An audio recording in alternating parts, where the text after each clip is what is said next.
Hey everyone, so on top of my artichoke chicken that I made tonight, I'm also making a mega head meal for tomorrow because I work early in the morning.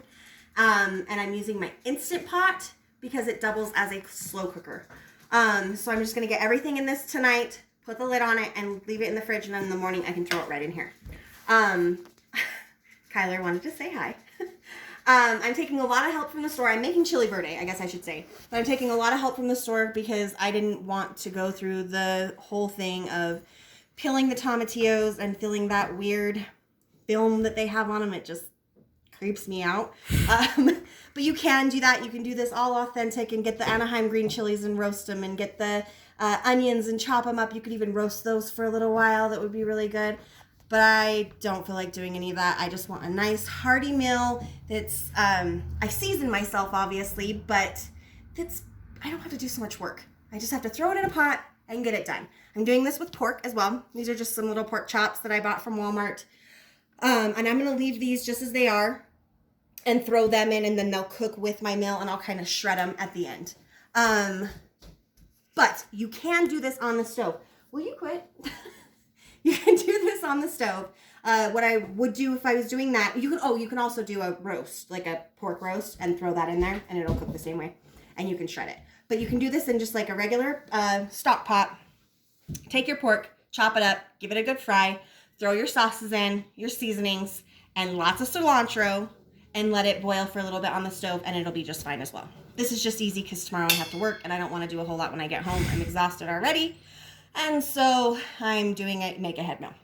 Anyways, so I am going to just go ahead and start with getting my salsa verde salsa in there. This already has the tomatillos, it already has the onions, it has cilantro, it has jalapenos, it even has some yellow tomatoes in there, like a yellow tomato puree in there. So this is just easy, so I don't have to deal with the tomatillos and feel that weird film. So I just do a couple of cans of that, or a couple of jars. These are big jars. Half of this I'm going to freeze in my freezer so I have it as a meal later on. I'll eat this for days. Normally I would put the salsa in my electronic whittler and whittle it up, but Kyle decided that he did not want this, and I really just don't want to take the effort to do that. So I'm leaving it as is, and he can just have leftovers tomorrow. So, and then I have 2 cans of just green chili enchilada sauce, which is just Anaheim green chilies. Yeah, absolutely. Anaheim green chilies, tomatillos. It has some other stuff in there, but it's really good and pureed up. So, and my handy dandy can opener that I've had for years decided to take a crap tonight, so I had to use my forever old can thing. So it's taken a minute to pour those out. But Kyler, you're getting it everywhere, baby. So anyways, just a couple of cans of that. And then I add, are you done? Okay. That's good. Perfect. So a couple of cans of that, go throw that away. And then I'm also adding some Greek seasoning in this. I like the flavor of it. It has lots of pepper and stuff like that in it. So I'm adding about a tablespoon and a half in there of that. Absolutely. Come over here, please. And then a crap ton of onion powder, because I use this on everything. About a tablespoon of that. And then about a tablespoon of garlic. Kyler, get me out my jarred garlic, would you? Forgot to get out my garlic. It's been one of those days. Anyways, and then about a tablespoon of the garlic powder. And then, oh, it's right here. So normally I put fresh garlic in it, but I'm lazy as crap tonight, so that's not going to happen. I don't feel like chopping it. So I'm just going to use my little jarred garlic. And I like a ton of garlic in this. So I'm going to do this is probably 2 tablespoons in there. This feeds a crowd of people, so you'll have quite a bit of it. And then I will take cilantro is an herb, an herb that has a very distinct flavor. A lot of people don't like it. My sister, for instance, thinks it tastes like dirty feet smell. I don't. I love it. I think it's really fresh, and it does have a distinct flavor, but it's really good. You either love it or you hate it, so if you hate it, don't add it. But I think it really makes chili verde. It just makes it taste really good. And like I said, the Verde salsa that I put in there has that in there, but it's already been like cooked and boiled and whatever they do to can it, and you don't get that really good, nice, fresh cilantro flavor.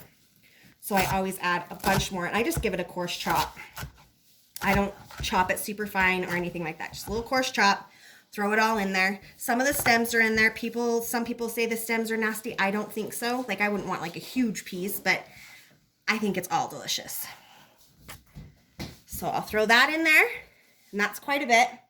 And then I'm gonna grab, sorry, I forgot my celery salt. Celery has a peppery flavor, I think. So I do, instead of adding like my kosher cooking salt, I add celery salt to this because I like the flavor of it, and I think it goes well with chili verde. So probably a half a teaspoon is what I'd add. Looks like throw up with leaves inside of it. That's disgusting. Why would you say that? Because that's what it looks like. This is probably why you shouldn't have a child recording your videos, but whatever. It does.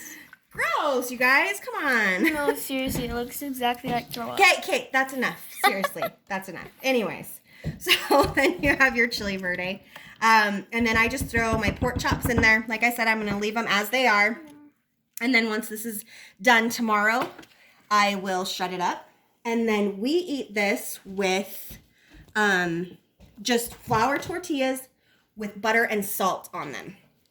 And then I just dip it right in. And it is absolutely delicious. This is one of those meals that I grew up on. My mom and dad taught me this recipe. I love this so much. Yeah, it is delicious. This is one of the ones my dad made a lot. It's just super comforting. And that's what I want tomorrow. That it's supposed to be crappy weather. And Kyle really didn't want it. But I was like, you know what? I'm doing it anyways. I want something comforting. I want something super good and hearty. Good.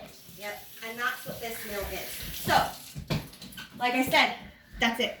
That is as simple as it can get. It's very few ingredients, and it's done. And like I said, I'll slow cook it tomorrow for probably 6 hours or so.